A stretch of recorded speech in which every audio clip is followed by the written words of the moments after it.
I'm not confident that they have the support to get this team to where it needs to be in just 1 year's time. It will be a long year for Thomas Tuchel if he stays in charge and is able to get this team to the World Cup. Well, we got to focus our attention on that top left corner. England 1, Senegal 3. They played this match in Nottingham. Yep. We're wondering what's going to happen with Thomas Tuchel's England side. A little uninspiring a couple of days ago when they played, even more so today. But let's start on the Senegal side of things because they made history. First African side ever to knock off England, and they did so on English soil. How impressed were you with their performance? Extremely impressive. They clearly showed that they weren't scared of this English side, that they were going to come out and play good football. And it's what they did. They put them under pressure for the long time. And this is a side in Senegal that hasn't lost a game as a national team since September 12th, 2023. This is a team that is clearly dominating the African soccer space and now has get this victory over England, even though it's in a friendly. It shows that they have the talent to compete and could get any of these top-tier teams or quote-unquote top-tier teams. They can give any of them a hard time. So when you look forward to a World Cup, to big-time competitions, you'll have the Frances of the world, England, the Portugals, Argentina, Brazil. You'll have all of these teams wanting to avoid a team like Senegal, and they're proving that they're not scared and they can go anywhere and compete against the top teams in the world. 24-match unbeaten streak for Senegal. They had only qualified for the World Cup once back in 2002 until 2018. Then they did it again in 2022. They're trying to make it their third straight qualifying campaign. They're in a decent spot for that right now in African play. And by the way, how about Edward Mendy? You know, going back to England, he made some big saves in this match as well to keep Senegal in front. Yeah, Mendy was fantastic. And really, what they were able to really combine in the defensive end of the pitch, they were so well. That back line was really in a great spot. Weren't allowing England to be creative. Their creative players were running into a wall consistently. England had some opportunities, but really weren't able to be as clinical. Mendy was great. Koulibaly was great. Diatta was great. And you look, obviously, this is a side that has Nico Jackson, the Chelsea star. Ismaila Sarr, who has obviously shown out in the Premier League for Crystal Palace. So they had do a goal have in this one. Right, Sarr. exactly. So you do have these players that are used to playing against some of the guys from the English side and that level of competition, and they showed that today they understand their football better than England does right now. And I think that we're going to get into England just now, but England is still kind of trying to figure things out and how they're going to piece this team together when we're a year out from the World Cup. The boos were raining down.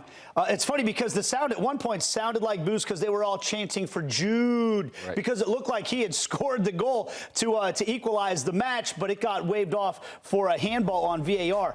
But for Thomas Tuchel's side, by the way, Kyle Walker had a rough one in this game. Got beat on the first goal, had a couple of other rough spots in the match as well at 35 years old, starting it right back. Thomas Tuchel looks like he's got some answers that he needs to be searching for right now.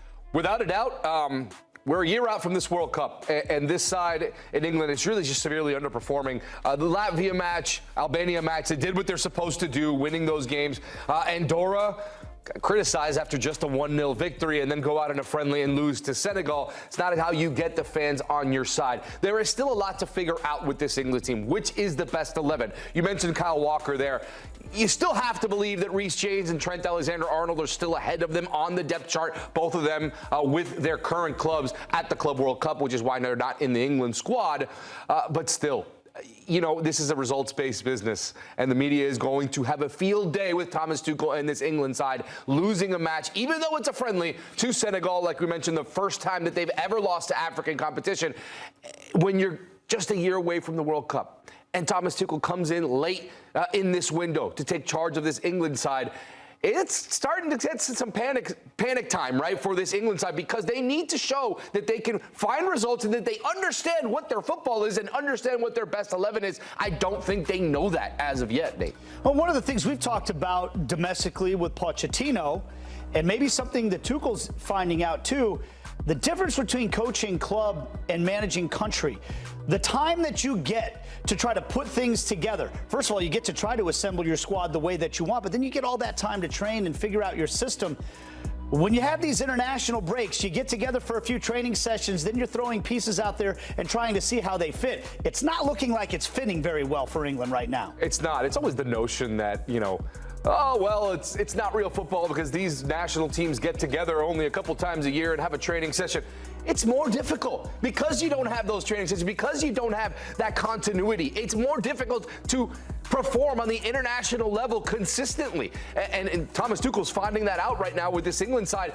And granted, again, that's that 11 that we just saw there. That's not their best 11. There are clearly some players missing. Jude not starting. You have to imagine he is a lockdown starter in that midfield for England. There's some other players. Cole Palmer. How are you going to mix in a Cole Palmer into this team? He's got so much talent. What can he do? Harry Kane obviously is going to lock down that spot at the top. But the issue is that there's running out of time and running out of camps to figure out what the best team is. Thomas Tuchel is going to really have to pull a rabbit out of his hat and figure out how this team is going to perform in 1 year time with not a whole lot of time left to be able to work on it and figure out what the best team is. You look at the matches that we just showed you there, though, coming up for England. If they don't get positive results against the competition we just laid out in front of you, they really do have problems. I mean, I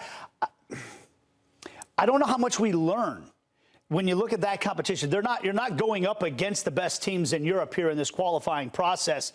So I don't know how much we learn over the next few matches for them anyway, unless they fall on their face and lose those somehow. Then there really is crisis on your hands. And it's difficult too because you expect them to win those games by multiple goals, to maybe win one of those games 5-0 or 4-0. Right, like if you win and you only win by a goal, the fans are still restless and grumpy about things. Right, so it is kind of a difficult spot to be in for Thomas Tuchel. A manager that we know can win the big game, can win big competitions. He's done it before. This is different though, of being on the international side, and he's finding out the difficulties that brings. And yeah, it's not good. And we mentioned the English media several times.